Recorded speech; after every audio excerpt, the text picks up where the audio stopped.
It's the Christmas shopping season in London, and the rush hour is in full swing. Commuters and shoppers stream through King's Cross, the city's busiest rail interchange. Suddenly, a deadly wall of flame roars through the packed station.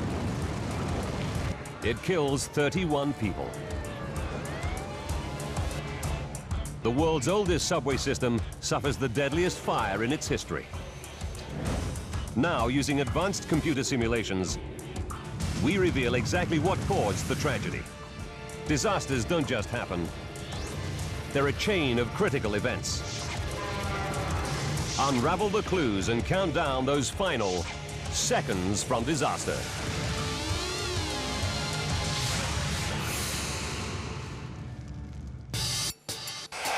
Europe, England, London. King's Cross Station, Britain's busiest rail hub. It connects overground trains from the north with the city's 418 kilometres of subway network, affectionately known to Londoners as the Tube. 5 tube lines serve 8 platforms at King's Cross. The deepest is 27 metres underground.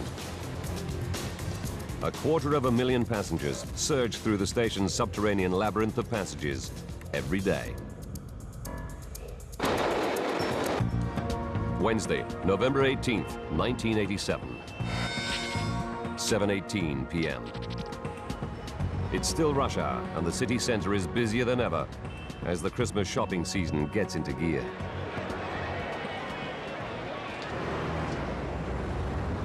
For one man, the buzz and bustle of London is a new experience.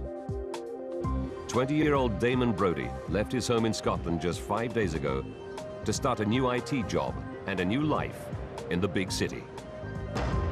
He can't believe his luck. I always wanted to live in London. I mean, for somebody at 20 years old, it was a dream come true. Brodie is eager to soak up London sights.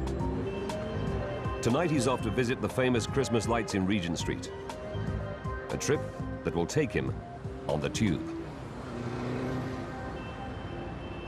But Londoners know that Christmas in the capital isn't all peace and goodwill.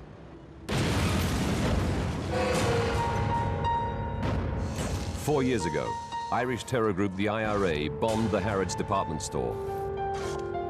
The blast, 8 days before Christmas, killed 6 people. Now intelligence experts fear that the IRA may once again target London. But nobody knows where the terrorists might strike.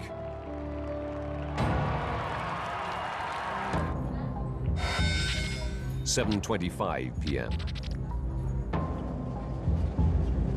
At King's Cross, 27 meters underground, passengers stream off tube trains and onto escalators, taking them up to the ticket hall and the streets of London.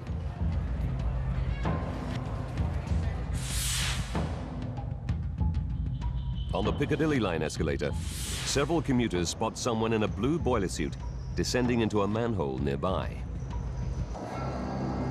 Workmen are a familiar sight on the wooden escalators of the aging, dilapidated tube system. 2 minutes later, electronics engineer Philip Squire joins the up escalator. He heads up towards the street, obeying tube etiquette by standing on the right-hand side. As I was standing there, I was just looking around as you do, and I happened to look down. He catches sight of something odd. A light beneath the wooden steps. I could see this very bright glow, very intense. When he reaches the top, he seeks out a London Underground worker, and they look back to the spot halfway down the escalator where Squire saw the glow. But there's no sign of it. I felt a bit silly because you couldn't see anything. So to be honest, I felt stupid. Philip Squire goes on his way, embarrassed to have caused a fuss.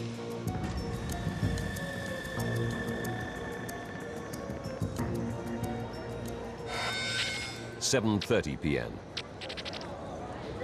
A couple of minutes later, a man hits the emergency stop button on the Piccadilly line escalator.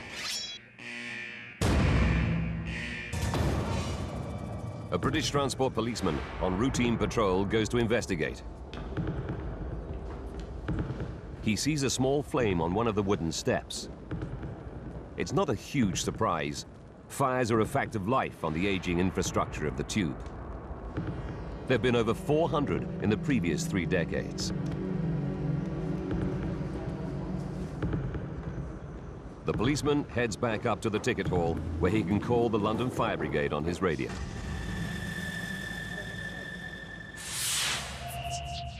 Down below, staff follow routine practice, taping off the Piccadilly line escalator to divert passengers away from the tiny fire. 7:39. 9 minutes after the fire alert, the police decide they should evacuate the station as a precaution. 3 kilometers away, in the city's Soho district, the firefighters of Red Watch respond to the call and head for King's Cross.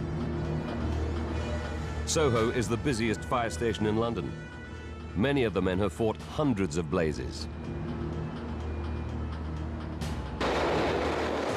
7:43. Red Watch arrive at the King's Cross ticket hall. The ranking officer is 45-year-old Fire Chief Colin Townsley. Townsley is married with 2 daughters and has served 23 years in the London Fire Brigade. He dreams of retiring early and buying a rural smallholding in France. Townsley is a dedicated and demanding leader who commands the respect and loyalty of his men. One of them is Robert Moulton, who served with the man he calls the Governor for 4 years. Townsley takes Moulton with him to assess the state of the fire. The blaze is now about the size of a campfire, but neither man is worried.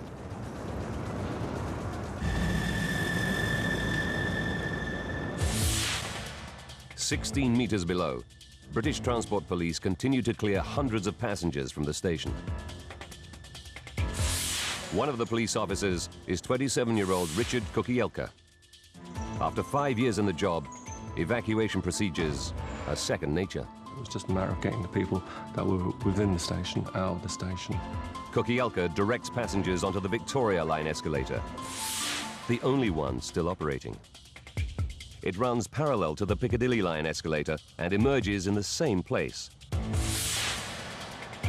The main ticket hall just below street level. Heading up to the ticket hall with the throng is London newcomer Damon Brodie. He was on his way to see the Christmas lights, but his trip has just been cancelled. Well, there was no panic, there was no rushing, there was no... It was just normal. 7:44 p.m.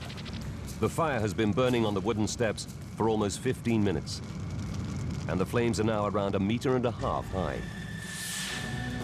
The blaze is 20 meters from police officer Kukielka at the bottom of the Victoria Line escalator. Firefighting Chief Colin Townsley is in the ticket hall. Sightseer Damon Brodie is traveling up the adjacent Victoria Line escalator.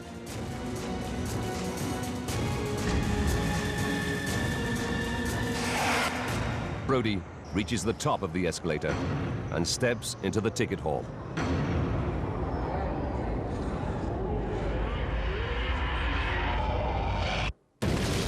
Moments later, a huge jet of fire erupts. It was like an explosion happening in slow motion. Damon Brodie takes a full hit. The jet of flame ignites his legs and lower body. My life sort of ended at that point. In London's King's Cross station, a small blaze has suddenly erupted into a ferocious inferno, spewing out fire like a flamethrower, engulfing dozens of commuters in a ball of fire.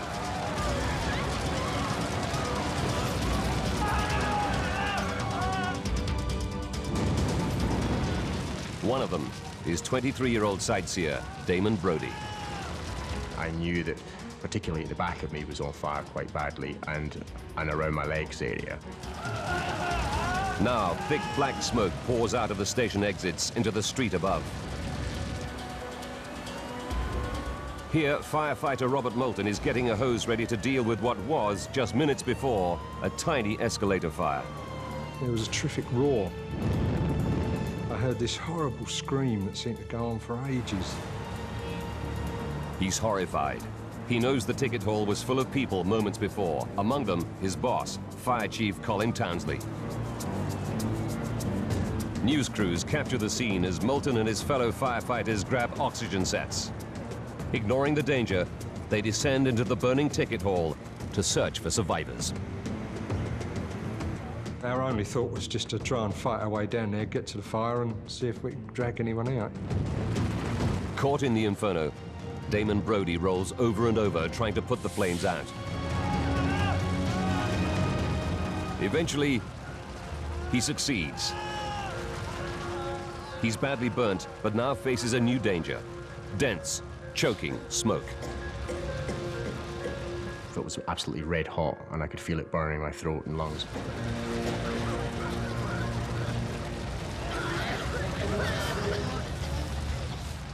Moments after the fire erupted, from the bottom of the Victoria Line escalator, young police officer Richard Kukielka can see a horrifying sight. When I looked up the escalators, all I could see was darkness. He realizes that when he sent passengers up the escalator, he unwittingly sent many of them straight into an inferno. But the blazing ticket hall is the only way out to the streets. Thinking fast, police and station staff flag down passing trains and bundle stranded passengers out of danger.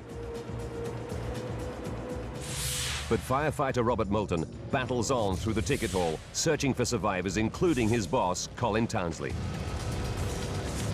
He's astonished by the ferocity of the fire.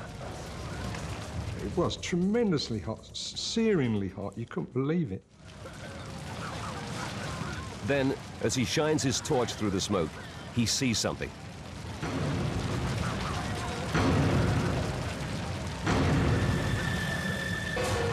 It's a white helmet. His heart sinks. He knows white helmets are only worn by fire chiefs. Put my face mask right up against the helmet and shone me torch on it, and I could see it was white, and I just knew it was Colin. His boss isn't moving. And even if he's alive, Moulton knows Townsley's lungs will be full of toxic smoke. He has to get him into the open air, and quickly. Deep underground, the police think they've got everyone out. But then Kukielka and his colleague find a passenger slumped at the bottom of the escalators. His hair was burnt, and his head was burnt, and his hands were badly burnt. He was in a lot of pain. He was screaming and shouting, and he was in a lot of pain. The man needs urgent medical attention, but he's too badly burnt to evacuate by train. The young policeman fears they're trapped. Then he remembers there is another way out up to the street. They drag the man to some metal gates leading to the exit. But when they reach the gates, they discover, to their horror, that somebody has locked them. Open the gates! Hello! The only decision we could make then was to actually try and kick the iron gates down. He yanks frantically on the gates, but they won't budge. The young policeman can't radio for help, as his walkie-talkie won't work underground. It's a crushing moment. And the fumes from the fire raging above are starting to spread throughout the station. Our eyes were hurting and our chests were hurting, and we couldn't breathe properly. Up in the blazing ticket hall, Moulton is dragging Fire Chief Townsley out of the inferno. What he doesn't know is that only meters away, sightseer Damon Brodie is fighting for his life. His lungs are screaming, and he desperately wants to sleep. I thought, no, I'll just go to sleep now, and hopefully when I wake up, everything will be over. Dozens of people in the blazing ticket hall are succumbing to deadly toxic fumes. But in the streets above, news crews capture a desperate scene. Firefighters staggering out, beaten back by the intense heat and flames. These men know that any hope of saving the people trapped just 5 meters below is disappearing fast.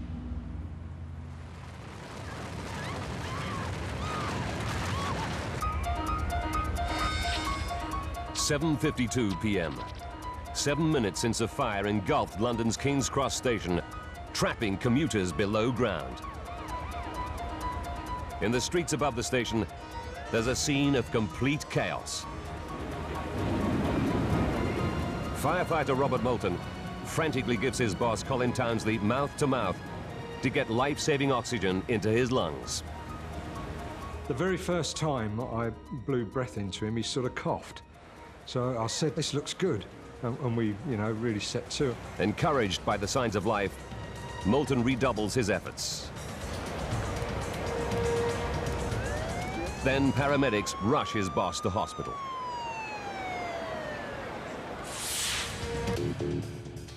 "16 meters underground, in one of the station's labyrinth of passages, 27-year-old policeman Richard Kukielka is trying to take a badly injured passenger to safety before the fire spreads further. But he's trapped behind a locked gate, and whatever he tries, the gate just won't budge. Then a cleaner appears on the other side. The cleaner had no clue that an inferno was raging above, but now he proves a lifesaver. He has a key to the exit. 32 minutes after the fire erupted, Kukielka rushes the wounded man out of the station to safety.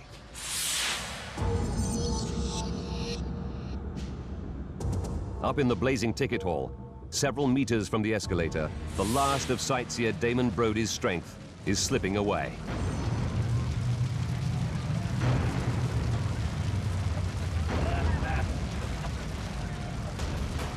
Then, the 20-year-old is gripped by a sense of injustice.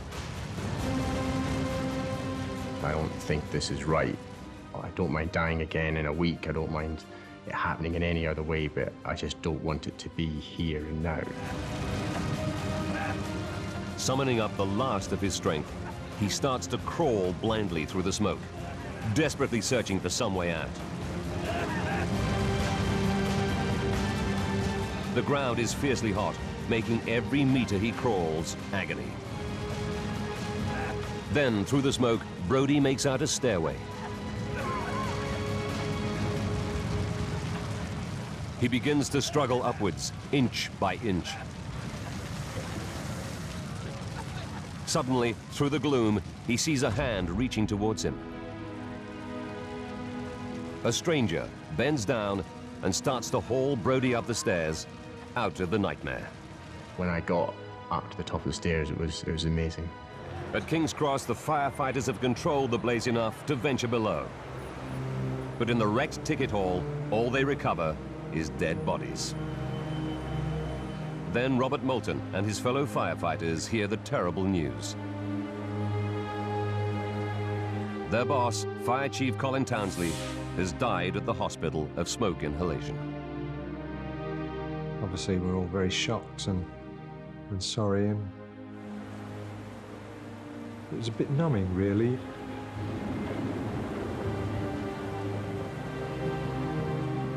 It's not until 6 hours later, at 1:46 the next morning, that the fire is finally contained. The inferno has killed 31 people and seriously injured another 20.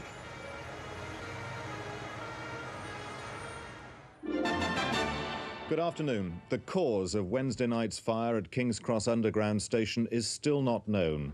The youngest victim was only 7 years old. Relatives of the victims and survivors try to come to terms with their traumatic experiences. Amongst them, 32-year-old Steve Hansen. I've got 3 children, and I've got a lovely wife.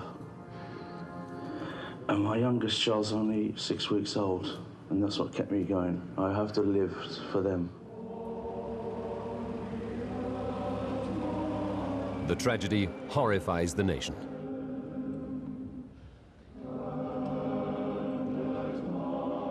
uniting royalty and the British public in grief.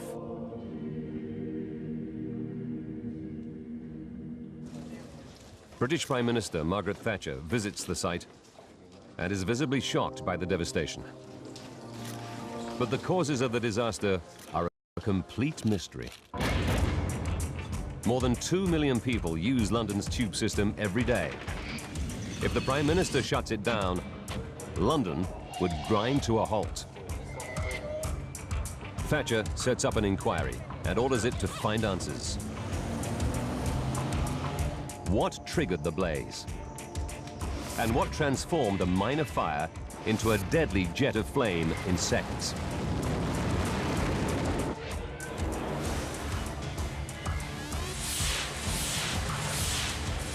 Now, by rewinding the events of that fateful day, and by going deep into the investigation, we can reveal what really happened in the King's Cross inferno. Advanced computer simulation will take us where no camera can go, into the heart of the disaster zone. The government appoints an investigation team of 21 experts from 5 different agencies. Engineer David Shillito is one of the lead investigators. Shillito has been an international expert in major fire disasters for 34 years. In the burnt-out shell of King's Cross, Shillito looks for clues to the fire's spread. The burning patterns were fundamentally important. It was the shapes of the burning on the escalator, the way the smoke had blackened the underground structures. It was a sudden bursting forth of a major fire. It's immediately clear to him that this was no ordinary fire. But he needs more evidence about how it behaved. Within hours, police officers start to track down anyone who might have witnessed the blaze. They interview hundreds of people. Several describe how a jet of flame shot up the escalator and into the ticket hall like a blowtorch or a flamethrower. 1 minute it was a non-emergency situation, and the next minute it was a black inferno of hell. The sheer explosive force of the inferno suggests a disturbing possibility. A terrorist attack. The IRA has bombed Londoners before. Is this the start of an horrific new chapter in its terror campaign? Targeting travelers on London's tube?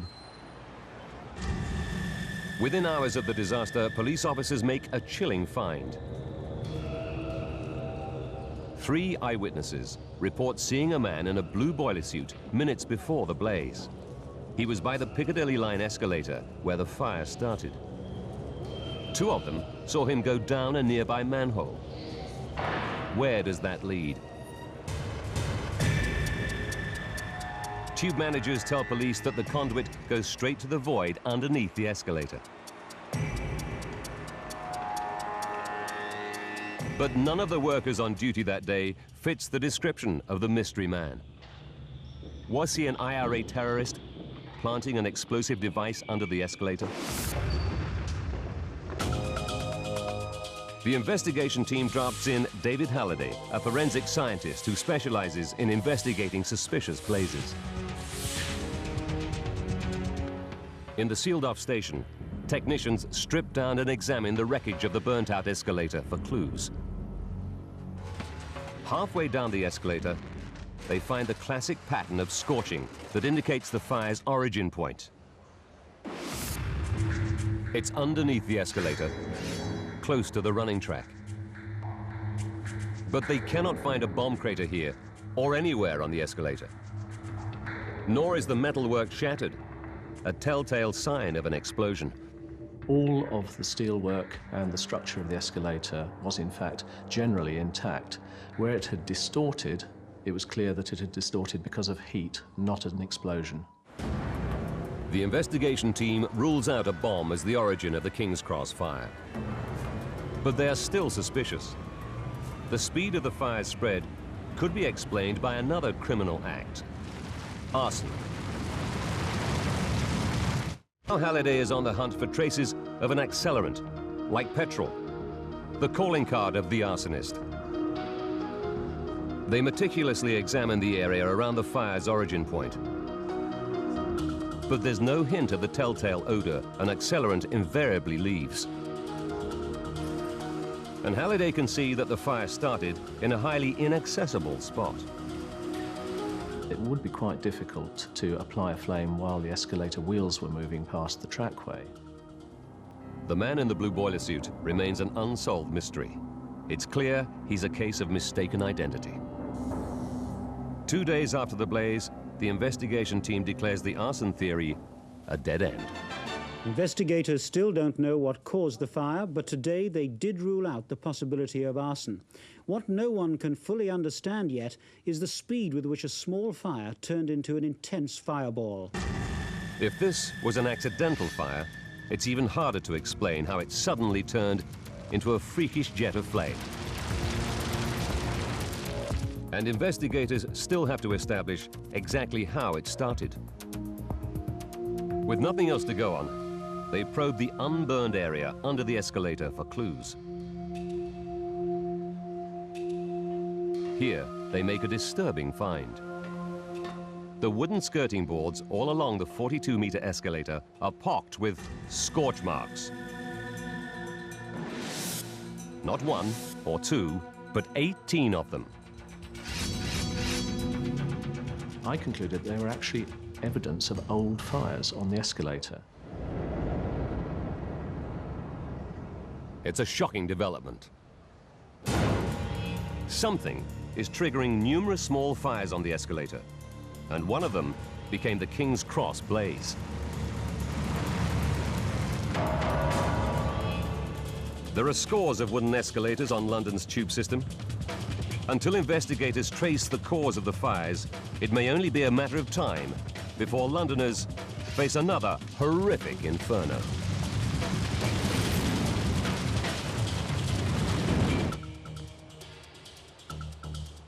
Forensic scientists investigating London Underground's deadliest ever fire have made a disturbing discovery.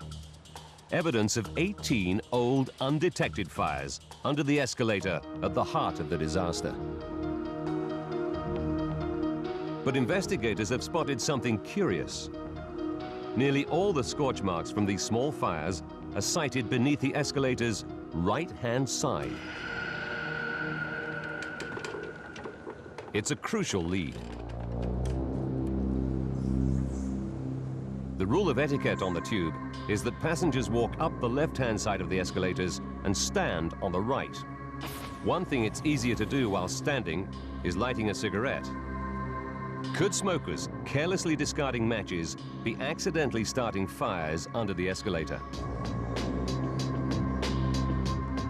But smoking has been banned on the tube for over 2 years. It may be implicated in the old fires, but can it really be the cause of the recent disaster? David Shillito and the team check with station staff and make a discovery. People were smoking with impunity in the station. The smoking ban was totally ineffective. The ban is not strictly enforced. The prime suspect for the King's Cross fire is now a careless smoker discarding a still burning match. But something made this fire take hold when all the others harmlessly burnt out. Forensic scientist David Halliday believes the fire started close to the escalator's running track. But all its component parts are made of metal. There's nothing here to fuel a fire. He examines an undamaged section of track and finds it has a thick coating of lubricating grease. He knows that grease alone is hard to ignite. But when he examines it more closely, he finds it studded with discarded tickets, sweet wrappers, fluff from clothing, human hair, and rat fur.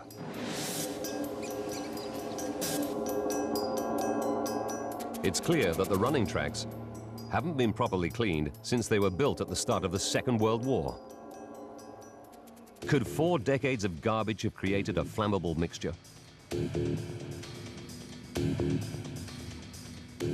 Back in the police forensic laboratory, Halliday prepares a simple test on the grease and garbage mix.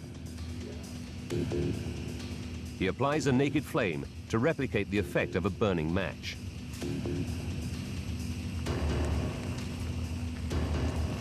The dirty grease immediately catches fire. I had found the one thing at the scene that might be capable of being ignited by a flame, and the test had confirmed that it was ignited by a flame. The tests reveal that as the flammable debris burns, it heats the grease in the mix to a point where it too ignites. It's a startling finding. It appears that a horrifying fire risk lurks beneath the scores of wooden escalators on London's tube network. But igniting the dirty grease with a Bunsen burner in a laboratory doesn't conclusively prove that a dropped match could start a fire in the real world. David Shillito and the investigation team realize the only way to find out for sure is to try to recreate the chain of events at King's Cross Station. 51 days after the disaster, at 2 in the morning, the team gathers in the eerie setting of the gutted Piccadilly line escalator. This original footage captures their audacious experiment. London firefighters stand by to contain any blaze. Then on its undamaged lower half, one of the team drops a lighted match through the 1 centimeter gap between step and sidewall. 3, 2, 1, now. The investigators hold their breath. Will the flame ignite the dirt-filled grease? They may have to drop dozens of matches before they find out the truth.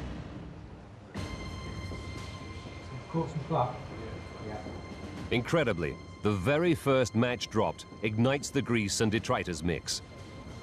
After 1 minute and 55 seconds, the investigators can see the tiny glow through the gaps between the steps. About a metre of flame.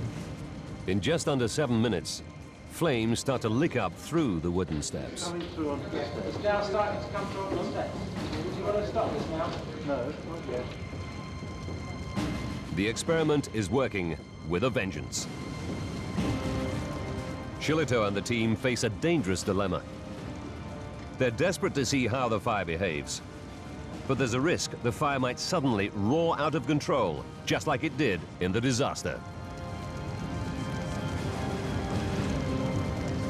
Are you getting unhappy about this yet? After losing a colleague to the disaster, the firefighters are all too aware of the risks. We're getting close to the time when we should withdraw.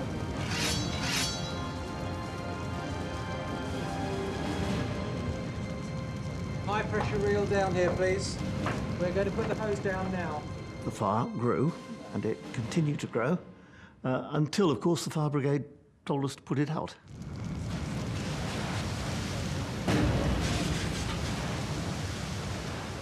It's a huge step forward. The investigators are now convinced that the King's Cross fire was started by a discarded match igniting dirt-clogged grease. But to prevent a repeat of the disaster, they still have to solve its most fundamental mystery. What transformed the small blaze into a roaring jet of flame in a matter of seconds?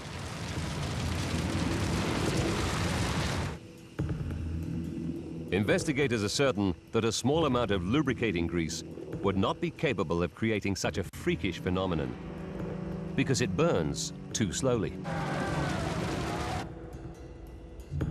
The hunt for the missing factor intensifies. Now investigators consider a theory being aired in the news media. It suggests that a phenomenon unique to underground stations could be to blame. When a train approaches an underground platform, it pushes a rush of air ahead of it.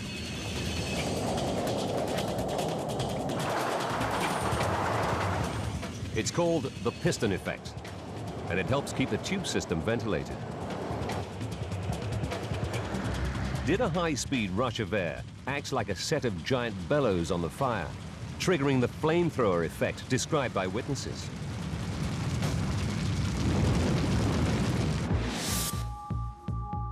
Investigators retrieve and examine station logs from the day of the disaster.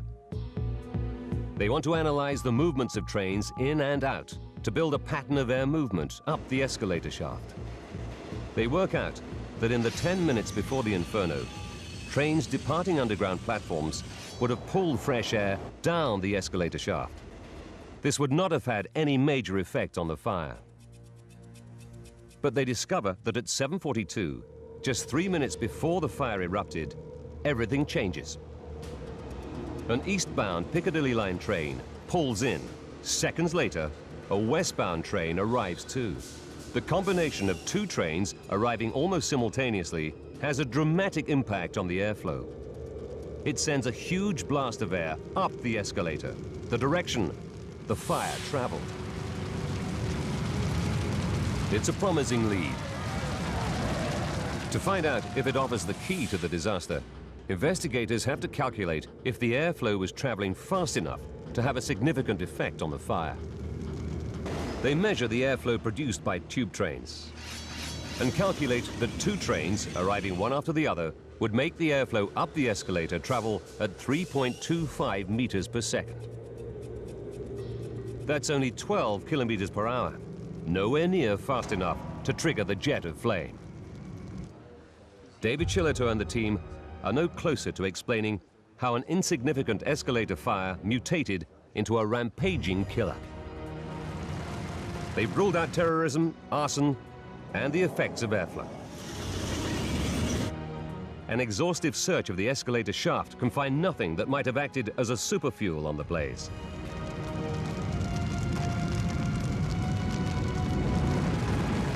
The investigators desperately need some fresh thinking. They turn to one of England's most famous seats of learning, Oxford, and the budding science of computer modeling. Dr. Ian Jones and Suzanne Simcox are pioneering the use of the world's fastest supercomputers to predict heat flow through buildings such as nuclear reactors. Investigators hope their software might reveal whether something about the configuration of the King's Cross fire zone could have triggered the inferno. Simcox creates a precise computer model of King's Cross Underground Station and then starts a small, virtual fire. As it starts to spread, something odd happens. The fire starts to lie down and cling to the surface of the escalator steps, when basic physics dictates that it should burn straight up towards the ceiling.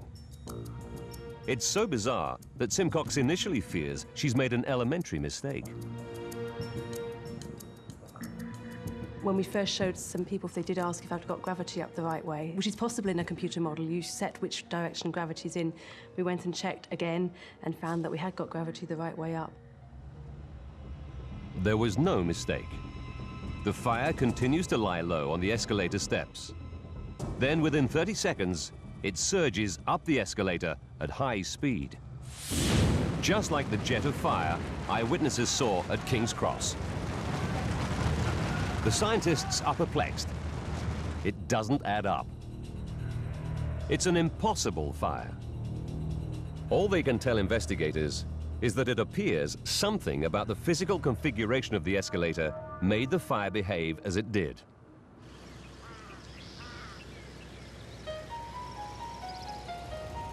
There's only one way to prove conclusively what it was. They must try to recreate the King's Cross fire for real.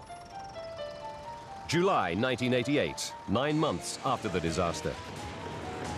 290 kilometers north of London, in the heart of the Derbyshire countryside, David Shillito and the team mount an ambitious experiment. In a field rented from a local farmer, they build a model of the Piccadilly line escalator and ticket hall using all the correct materials. They rig up a series of heat sensors and cameras. They're going to start a fire, and this time they will not intervene to put it out, whatever happens. 3, 2, 1, go. A technician sets light to the escalator in exactly the right spot. The investigation team and computer scientists watch anxiously. This could be the only chance to discover what caused the King's Cross fire.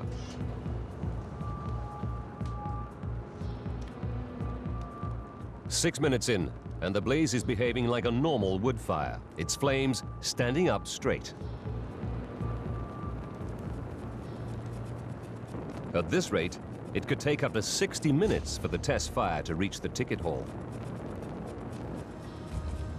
As the seconds tick by, it's beginning to look as though the computer model got it wrong.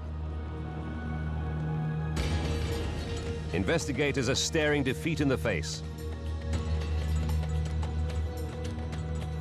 If the experiment proves a dead end, the mystery of the King's Cross Inferno may remain unsolved forever. Facing another dead end. Then, 7.5 minutes in, the fire dramatically changes. Rather than going straight up, the flames suddenly change direction. Now they lie down and start to cling to the wooden steps of the escalator, just like they did in the computer model. Temperature sensors reveal that the wooden steps directly above the fire are now heating up very fast. Within 20 seconds, the investigators record temperatures of 800 degrees Celsius. Seconds later, the flames erupt unstoppably up the wooden escalator and burst into the model of the ticket hall. They realize that not one, but two phenomena combine to create the King's Cross Inferno. The 30-degree incline of the escalator has the effect of making the flames lie down on the steps. And the sides of the escalator box the fire in, creating a channel or trench, which concentrates the heat and flames and prevents them escaping. As the fire spreads up the incline, it pushes before it an invisible blanket of heat and gases, which superheat a 20-meter stretch of wooden steps above. Around 10 seconds later, the superheated steps reach a critical temperature, between 500 and 600 degrees Celsius, and ignite. This creates the devastating jet of flame that surges so swiftly up the escalator shaft. It's a phenomenon that scientists had never witnessed before. The team names their discovery the trench effect.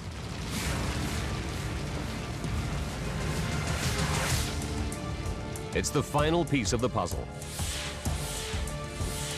Investigators can now understand the precise chain of events that triggered the King's Cross fire. What originally started the fire? What fueled its growth? And what triggered the giant jet of flame that engulfed the ticket hall and left 31 people seconds from disaster?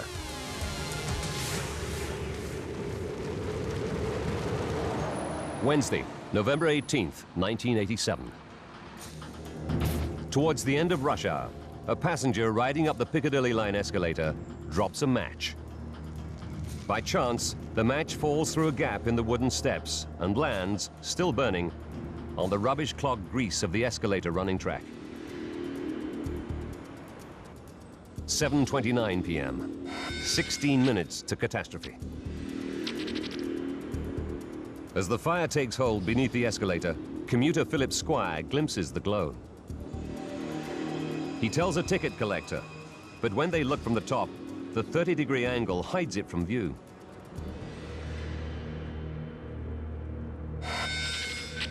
Two minutes to disaster.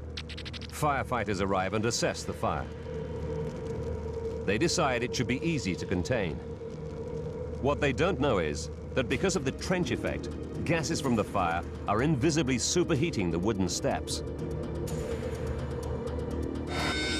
20 seconds to go. As Brody and fellow passengers step into the ticket hall, the superheated stretch of escalator spontaneously ignites.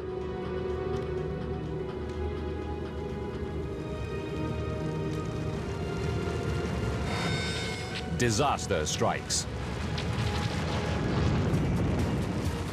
Flames surge up the wooden steps traveling at 12 meters per second. A jet of fire erupts into the ticket hall with a heat output of 25 megawatts. That's as much energy as a jumbo jet uses during takeoff.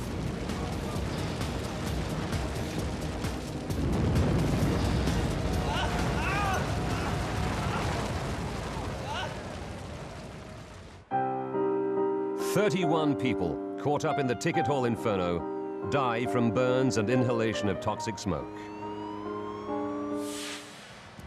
11 months after the disaster, the investigation team finally delivers its report. It concludes that the inferno's speed and scale were caused by the trench effect. It also ruled that all wooden escalators be replaced with metal within 9 months.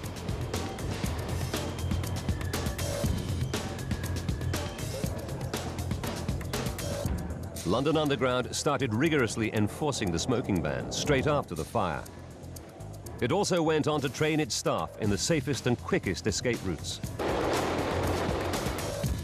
Thanks to pioneering experimental work, fire teams around the world are now alert to the hazard posed by blazes on sloping surfaces.